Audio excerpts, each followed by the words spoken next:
And my name is Only Love Alston, and this is the Neighborhood Initiatives Development Corporation Family Support Network July virtual workshop. Monthly, we have workshops in person and online where we work with parents to network with each other, to share wisdom, and to learn to be our best selves so that we can raise happy and thriving children.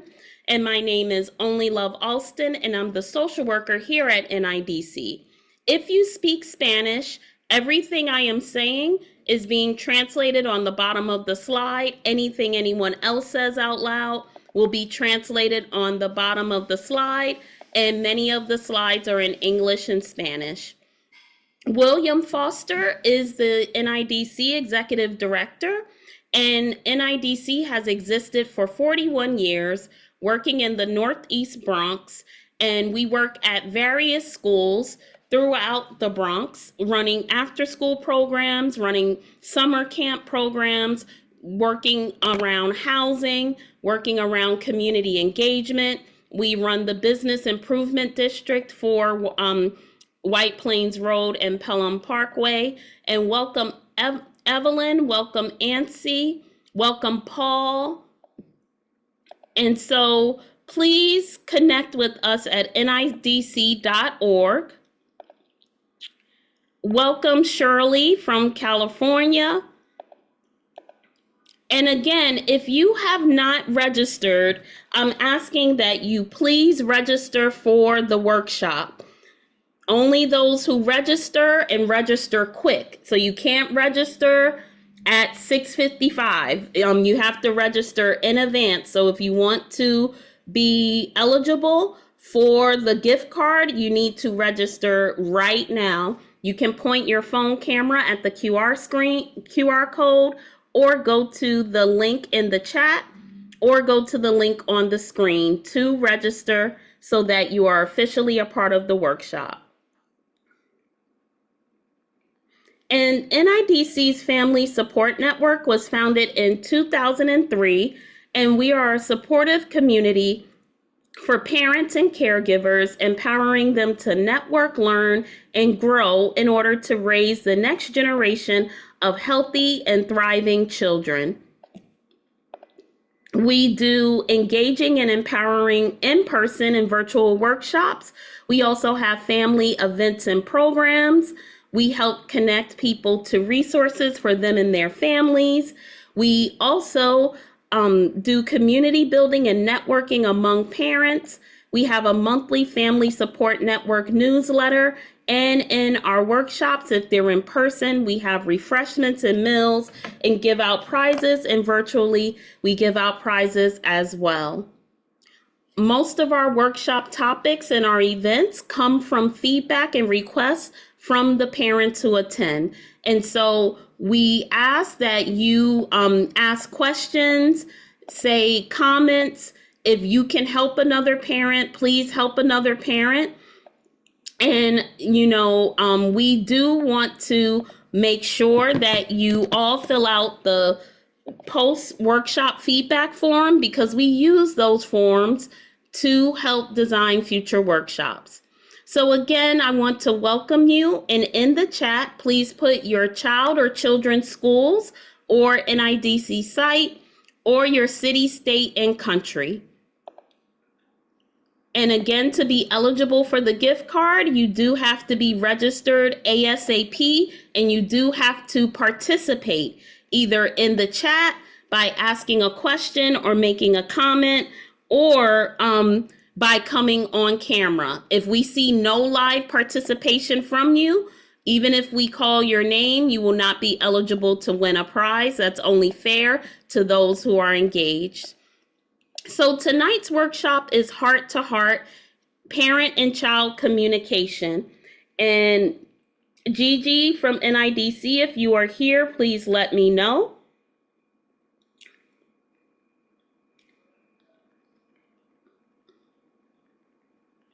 And so tonight, the objectives of our workshop are to share practical tips for improving parent and child communication, to understand the importance of healthy parent-child and caregiver communication. And this space is not just for traditional parents, but godparents, grandparents, aunts, uncles, foster parents, people who work with children. And so we also are here to share practical resources for further study and to network with other parents and child caregivers.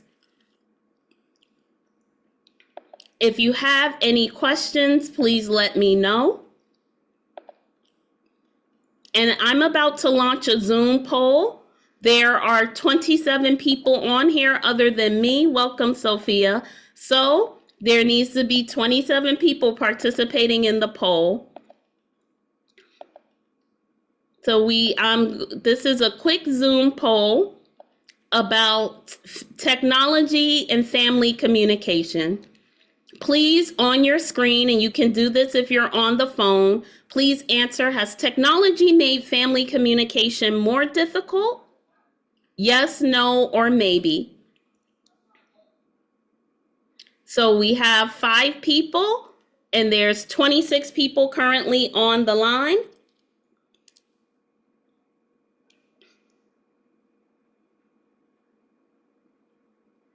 Okay, now we have 14 people who responded out of 26.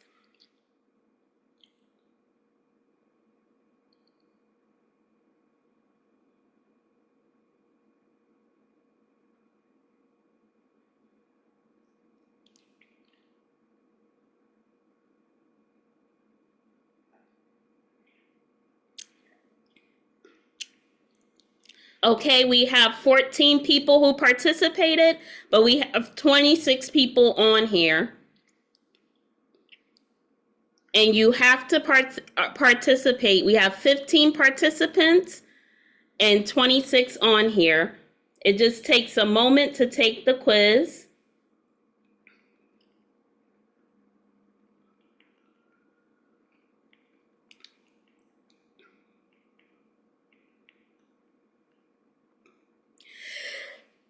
Okay, we have 15.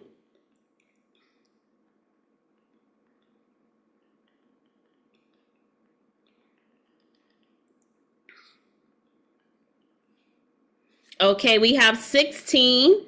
We have 10 people who have not participated.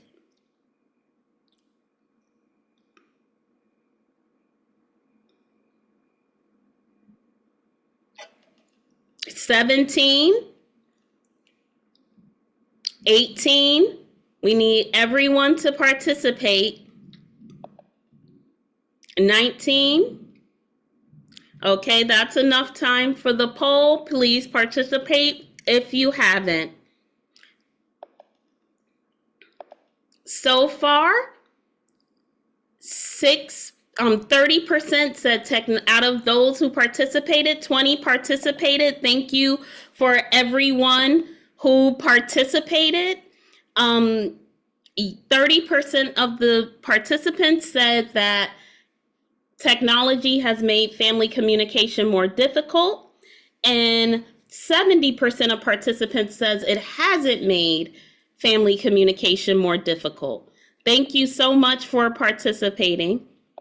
And please, if you are just joining, I'm going to ask that you share your child's school. If you have more than one child, you need to share the schools of all children you have and what city, state, or country you're joining from. If you have not registered for the workshop, you do need to officially register in order to be eligible for the prize and to receive the post-workshop email.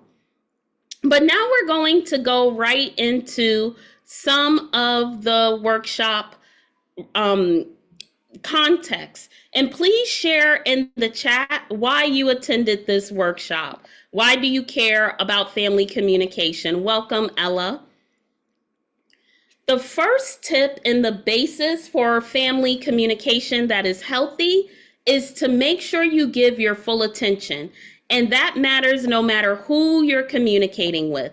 If you're able, please come on camera, but please give your full attention to anyone you're talking to.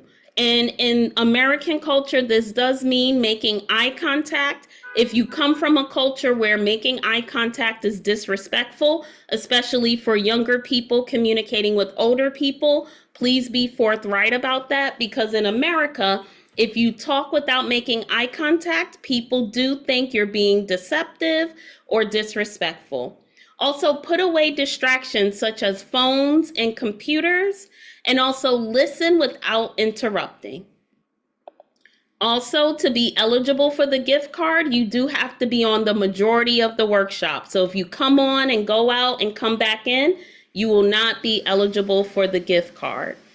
You do have to be here for the majority of the workshop. And if you have a question or a comment, you can use the raise hand feature, or you can put it in the chat. Please make sure to have empathy and understanding. And when your child communicates with you, validate their feelings. Often, we think validating someone's feelings means that we agree with them. But validating someone's feelings doesn't mean that we agree with them. What it means is that we hear and acknowledge what they're saying. So even if you don't agree with someone, you can say, even though I don't see things that way, I hear what you're saying. Thank you so much, Laura, and welcome back. And if you already haven't, let us know where you're joining us from. And also, acknowledge and validate your child's emotions, even if you don't agree with their perspective. It's very important that your children or children whose lives you're in, that they feel listened to by you, because people who feel listened to as children grow up to be positive communicators. They grow up to be less defensive. Also, remember, you are a model for your child. So your child communicates based on what you model for him or for her. So please make sure that you have clear and respectful communication. Use age-appropriate language. Are you giving your children directions in a language that is for an adult and then getting frustrated when they don't do the things you ask them to do? They literally may not know what you're talking about. If you are a bilingual home, you have to make sure that you are aware of which language your child is more comfortable with and communicate in that language. That is great, Laura. Some great people in Chicago. Make sure that you tailor your language to your child's age and understanding level. Avoid complex terms and speak respectfully. For children, it's very important to be clear-cut and just put the details very plainly. Honestly, for most people, it's better to be clear-cut and direct when you communicate. And a lot of these family communication skills can also be used when communicating with adults, when communicating on your job. So it's important to set boundaries and expectations when communicating with your child. So remember, boundaries are not only for your child, but boundaries are for you. There are intellectual boundaries, emotional boundaries, sexual boundaries, time boundaries, material boundaries, or physical boundaries. But with the child, a communication boundary may be, if you are going to scream and have a temper tantrum, we can't talk about this anymore, or we can't stay at the amusement park. Another boundary may be, look me in the eye when we're speaking. But the boundaries have to be clear. The child has to be able to understand it, and they have to be consistent. So establish clear rules and expectations and communicate the rules in a calm and consistent manner. You don't want to be changing the boundaries and the rules every time you turn around, because that's very confusing and destabilizing for a child. A lot of children actually want consistent and clear boundaries. Boundaries that are clear and consistent make children feel safe. And if you have a question or a comment, please put it in the chat or come off of mute, and you can use the hand raise feature or just come off of mute and ask your question or comment. And so make sure that you give positive reinforcement. So that's like praising efforts and achievements. Maybe your child didn't clean the room perfect, but they made an effort to. Please make sure to give positive reinforcement, which is a type of reinforcement that involves providing a reward or stimulus after a desired behavior in order to increase the likelihood of that behavior being repeated in the future. So recognize and celebrate your child's efforts and their successes. Did they get an award at the end of the school year? Acknowledge that. Maybe give them a prize for that. Encourage the positive behavior. Encourage the behavior you want to see. So an example of a positive reinforcement could be comments like "good job," or publicly acknowledging your child, or private congratulations. This is very fast and simple, and it works in any situation. The cons is that comments like "good job" can be overused or can come across as condescending. So this is best for animals, teaching, parenting, the workplace. But another example could be, rewarding yourself with food. You just have to make sure not to overeat or have unhealthy food. Make sure to, some people say, if I write 200 words of this article, I'll give myself candy. Tell your child, when you clean up your toys, I'll give you your favorite comic book. This is a powerful incentive, and it works in any situation. But remember, some children could have allergies, or rewarding your child with food can lead to obesity and overeating. So you may want to find ways to reward your children, such as a favorite activity, a favorite TV show or movie, a prize or a gift, or setting up, a chart, and you give them a sticker every time they do something well. And when they get a certain amount of stickers, they get to go and choose a toy that they like to use. Yes, most people like awards. Thank you so much, Laura. And then, especially for those of you who have teenagers, it is very important, very, very important that you handle conflicts constructively. It's very important to handle conflicts in a constructive manner. And so you want to focus on solutions and not blame. You also want to make sure that you approach conflicts with a problem-solving mindset. Avoid blame and take the time to work together with your child to find a solution. When you work together with your child, this actually is a way that it helps you help your child develop good communication skills and good critical thinking skills. So you don't want your child to just be someone who knows how to follow a rule. You want your child to be someone who can actually solve problems between themselves and other classmates, between themselves and coworkers. And you do that by making sure that you communicate in a way that you are sometimes inviting your children to participate in solving a problem. And that can be very important to do. And it's also important that you ask your child questions. So you're not only developing good communication with your children so that things run easier in your house and you argue less, but you're developing good communication with your children so that you both grow and so that your child knows how to communicate. So learning how to talk is one thing that most children will learn how to do. But learning how to communicate well is something that a lot of adults don't know how to do.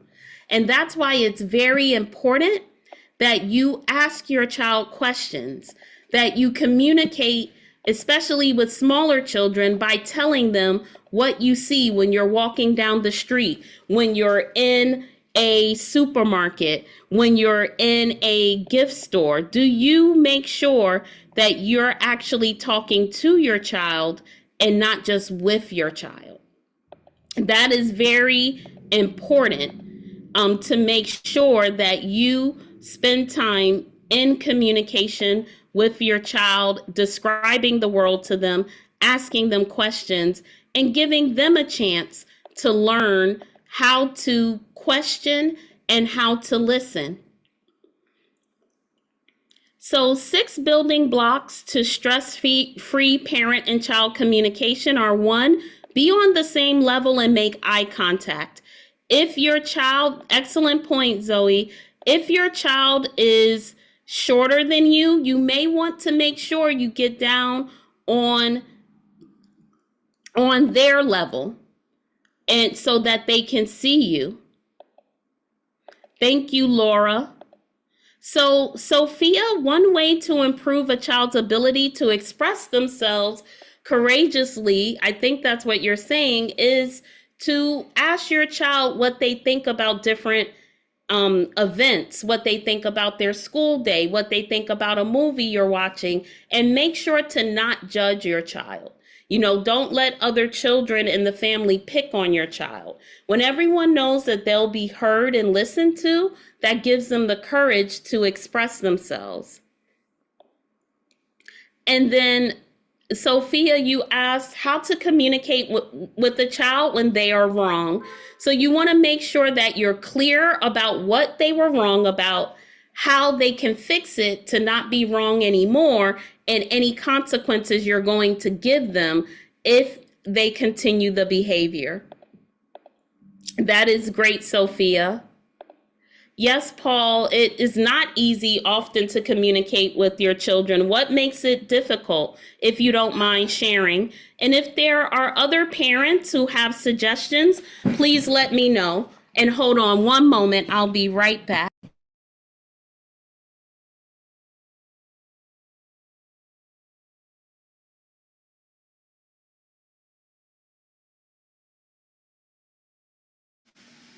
So you also want to make sure to give your child undivided attention. Hold on, I am so sorry.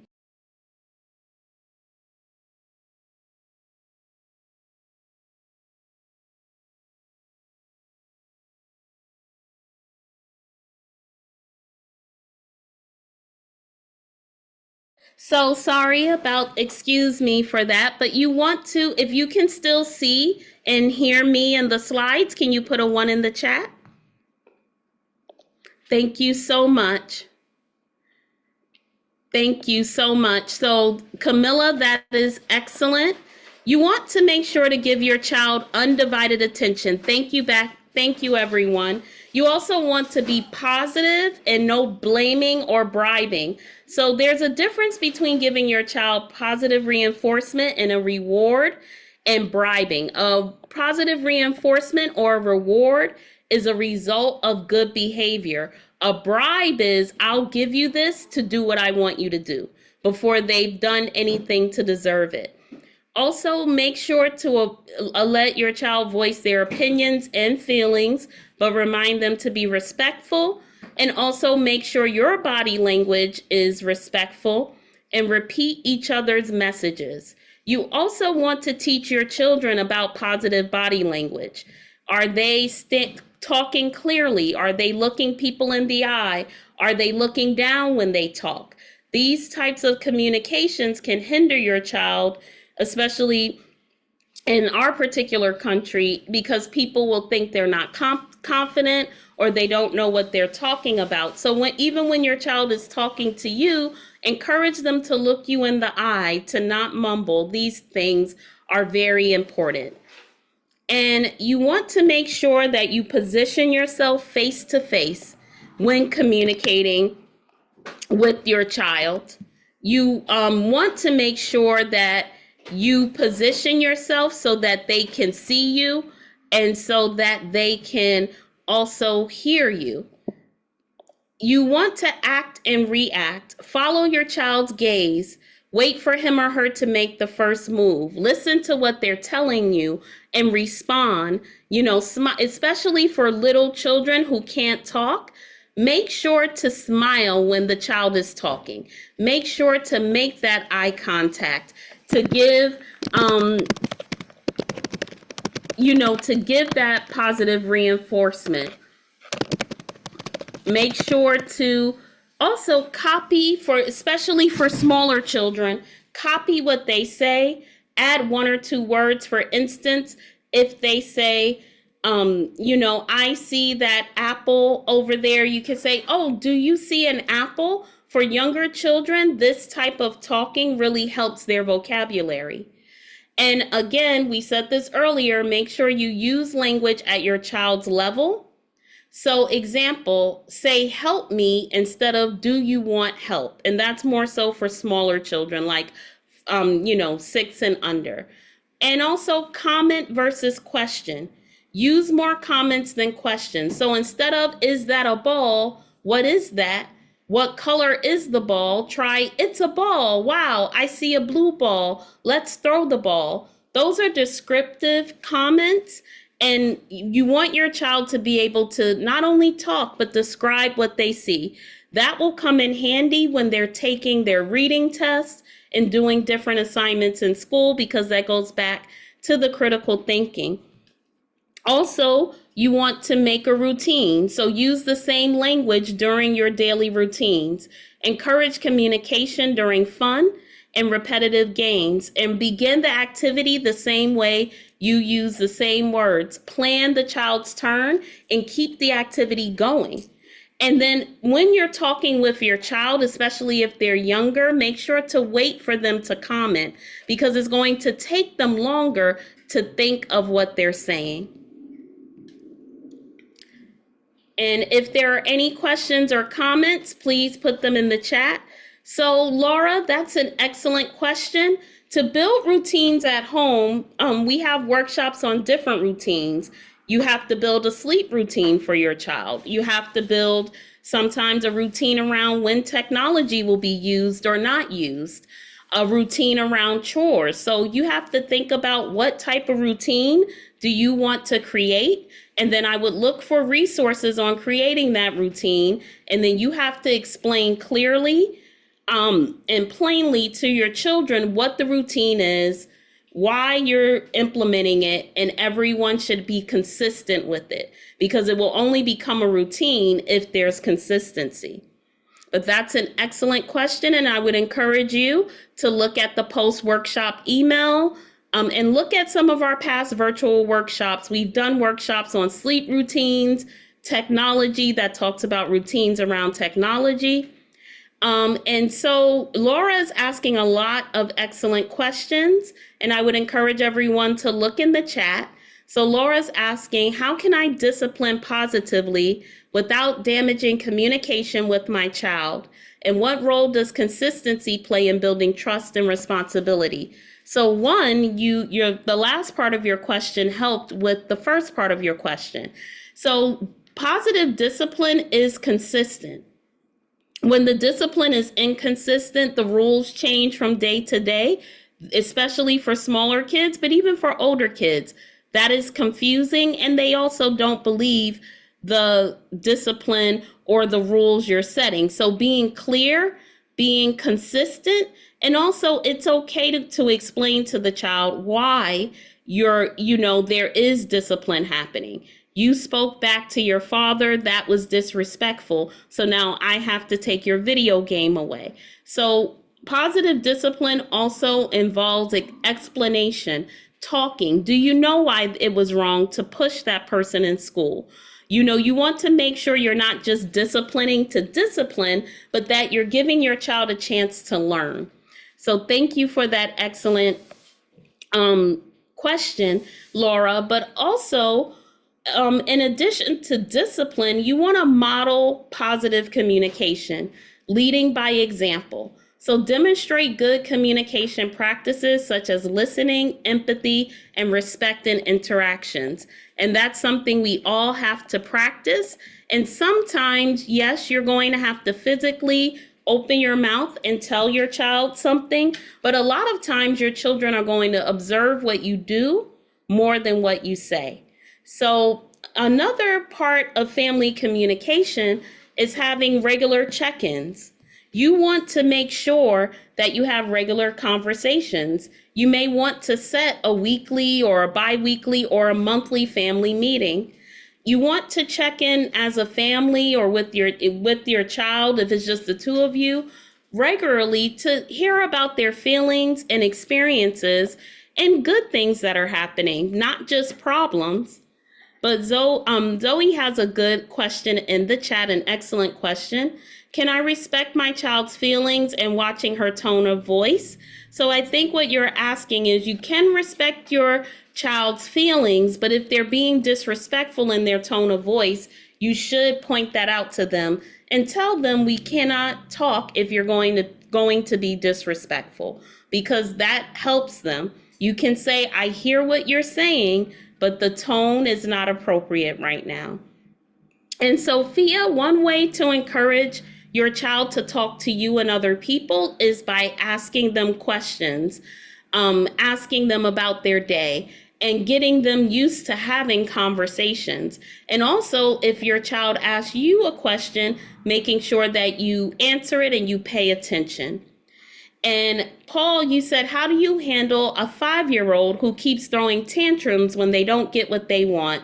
So Paul, with that situation, some boundaries are definitely in place and some discipline is in place. And so you have to explain that if you continue to throw tantrums, there will be a consequence. And you have to pick a consequence that will, make an impact. It has to be a consequence that the child is going to, remember, and you have to be consistent. So once you set that consequence, it has to be every time they throw a tantrum. And if that is we're going to leave the park, you're going to not be able to play with your tablet, but you have to have a clear consequence and explain to them that throwing tantrums is not acceptable. So if Jill, if you have a teenager who keeps breaking house rules, again, you have to set a boundary. Are they clear about the house rules? Do you need to communicate them? And then what consequence will you implement? Does it mean that they cannot hang out with their friends on the weekend? Does it mean that they can't go to baseball practice for a month until they start following house rules? You have to pick a consequence that, again, they will remember, and make sure they understand the house rules. And after you explain the house rules and explain the consequence, you have to consistently implement. And so these are really good questions. Yes. So Camilla, when we're busy, you do have to make sure that you consistently take time to listen to your child, whether that's on the weekend, whether that is in the commute to work. But even with the busy schedule, we have to find times to listen to our children, because listening is a part of communication. And sometimes we may say, well, my child doesn't open up to me. But if they feel like every time they open up, you're busy, you're distracted, you're not looking at them, then that may be why they're not opening up to you. And you don't want to wait for something to happen before you have your child open up to you. You want to have a regular stream of communication, so when something hard does happen, they are willing to share it with you. So Laura has another good question. How do I make sure my child doesn't become dependent on rewards to behave well or get good grades? So the way you do that is making sure, remember we talked about positive reinforcement versus bribes. A bribe is, without you having to do anything positive, I will give you this candy so you're quiet, or so you clean your room, versus you've cleaned your room every week for a month. Well, you're going to get to go to the movies. And so a reward should be for consistent good behavior, or for really turning around, say they were failing and now they're on the honor roll. But a reward shouldn't be for every single thing they do. Like you get a reward for doing your homework every night. A reward needs to be for going above and beyond. So, oh yes, some children, Sophia, do feel that they are disliked after a new sibling arrives. So it's important that you communicate even before the sibling gets there, whether you're pregnant, whether you're adopting, whether you're combining a family. You should get in front of it and communicate that we love you. You are still special to us, and no one can replace you. If the new sibling has come, as soon as possible, sit down, look at the child, and in language they can understand, let them know you love them, that no one is replacing them, and that they are still special. And make sure you're giving them attention when they're talking. And so, Paul, some daily habits or routines that you can adopt to improve family communication is to make sure that you have a set time where you're talking as a family, whether that's once a week at the dinner table or once a month in a family meeting. Also, having a time where there's no phones, no tablets, no laptops, no phone watches, where you're just listening to each other. So with active listening, Jill, it plays an important part. Active listening is looking at someone when they're talking, nodding, giving them positive reinforcement, and you must give that to your child, or they will become someone that thinks that what they have to say is not important.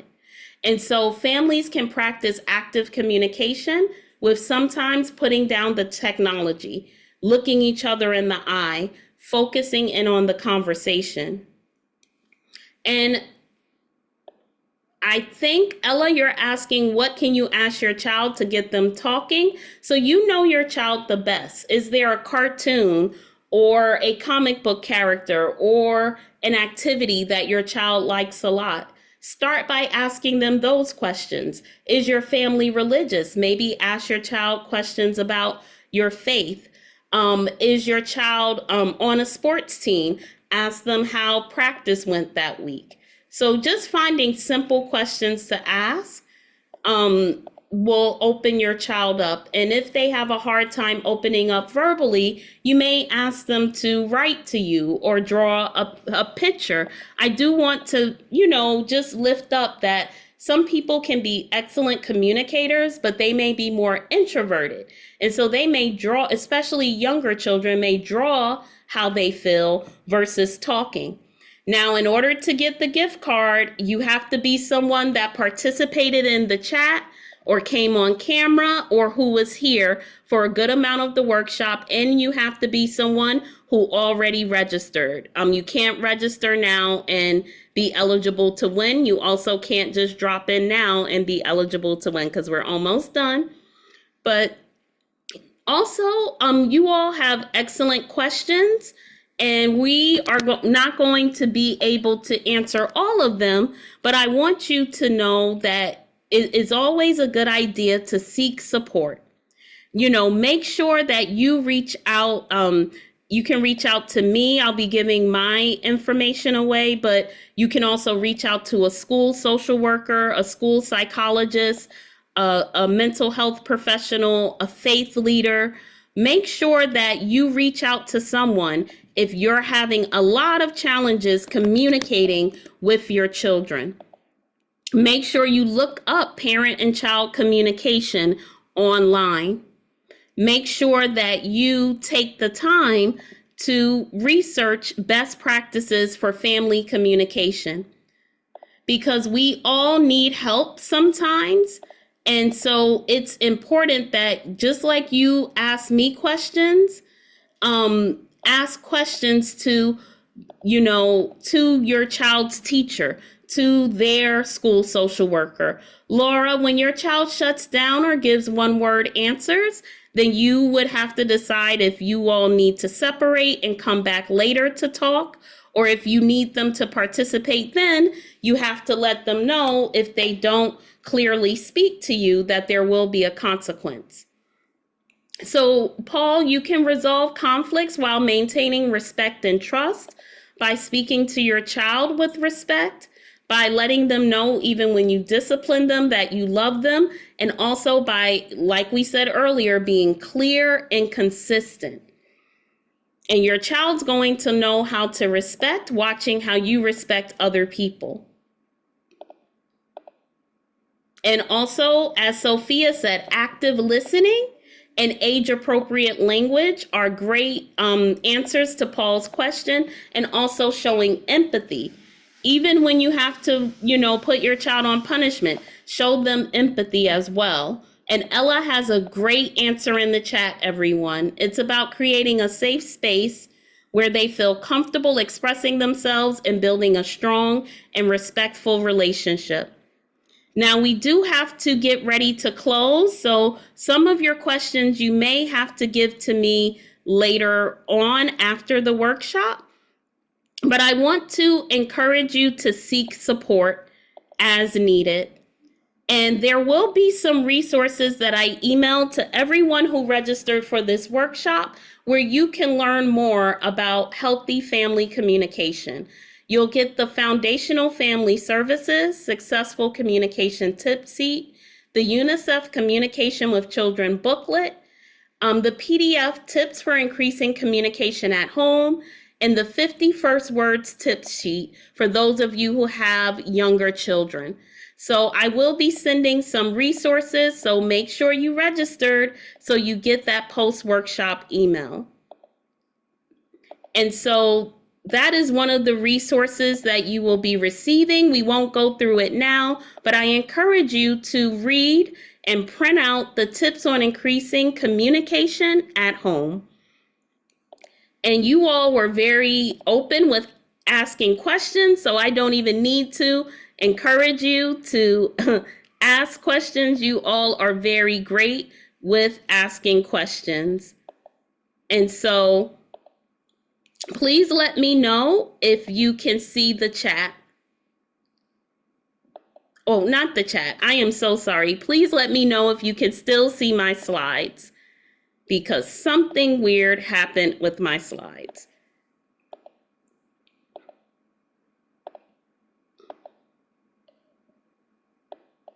Okay. And so if I can't get to your question or comment tonight, please email me. And I thank you, Laura, and thank you for everyone who participated. And please make sure that you give us feedback on the post-workshop feedback form, because we do read those forms. If you are in New York City and your child goes to PS 56, 77, or 94 on July 31st, we are going to be having a workshop at PS 94. This is our only in-person summer workshop, and it's going to be on your child in tech, screen time, and safety. So how do you teach your children how to be safe online? How do you set up a routine for how technology will be used in your household? And so unfortunately, you do have to be from one of these schools. But if you are not from one of these schools, if you look on our virtual workshop list, there should be a technology workshop on there. You can register at the link on the flyer or by pointing your camera QR code to the code on the flyer. And again, please take our feedback survey. I appreciate all the questions, all the comments. I appreciate all the advice that you all gave to each other. And please make sure to take the feedback survey at the link in the chat, the link on the screen, or you can point your camera on your phone to the QR code and it will come up. We do depend on that feedback. And so now is the drawing for our virtual Amazon gift card that I will send out tonight, but there are some ground rules. If you are someone who is not registered for the workshop and you have to have registered already, you cannot go on and register now. It's too late. You had to have registered at least by 6:30 in order to be on the drawing wheel. But you also have to be on Zoom when your name is called. If you fall off, if you have to come back, I'm sorry, but we cannot give the prize to anyone who is not here when we call your name, because people are dropping on and off, and this prize are for those who attended the majority of the workshop. You cannot accept the prize by simply typing in the chat.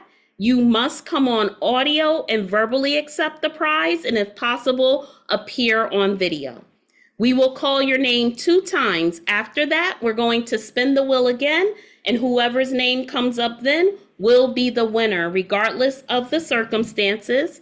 And if you were on the workshop Zoom for less than 30 minutes, you cannot win the gift card, even if your name was selected. So this is not for folks who only came on the last 5 minutes. You must be on the workshop for the majority of the time. And so those are the ground rules. And now we are going to do the workshop drawing. While I'm pulling that up, please make sure that you give us feedback on the feedback form.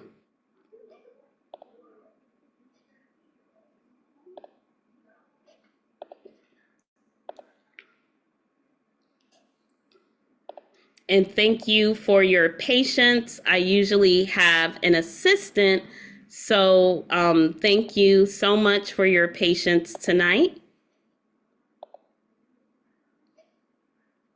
Please let me know if you can see the will in the chat.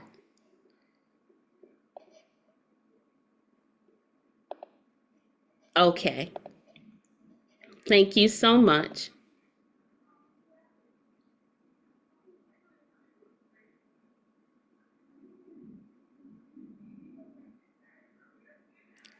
Okay, so Natalie Preston, are you here? Natalie Preston, going once, going twice. We'll have to spin again. And let me, okay.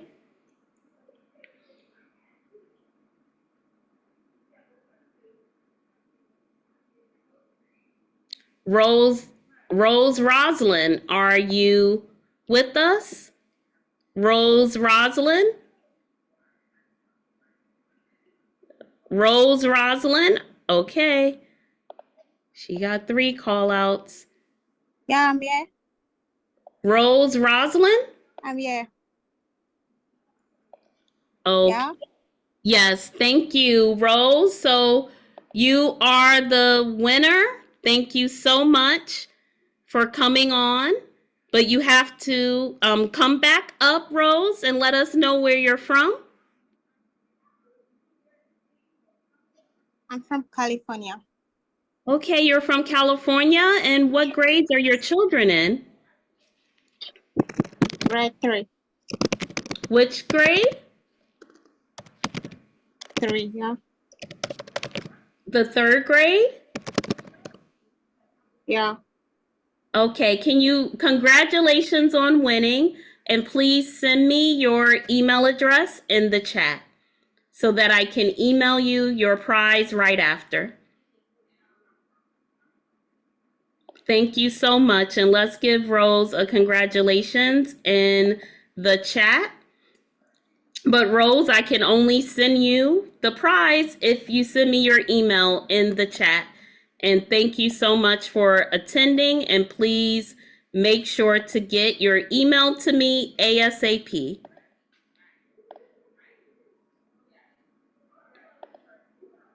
Have you seen the email? Okay, make sure you have my email. And speaking of which, here is my email on the screen. And thank you for everyone who attended. I'm sorry, I have to share it again, but thank you to everyone who attended, who took the time on this hot summer day to learn about family communication.